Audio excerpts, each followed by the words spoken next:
When you gift your 15-year-old son a project truck for Christmas to work on with his dad. Whee! Who got it? You? For you. Thank you. You So we can excited? work on it now. Go in it. Mason got his own truck for him and Dad to work on. That's why. That's why I said sold when I showed it to you, because I went and bought it. He's crying. Unlock my door. Just wait. Unlock your brother's door.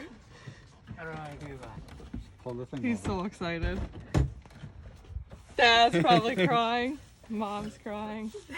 So dirty in here. It's Well, not they gotta dirty. work on it. This is Someone his use project. Did someone use it though? Yeah, we bought it. Bought it 2 nights ago. When we went to Target.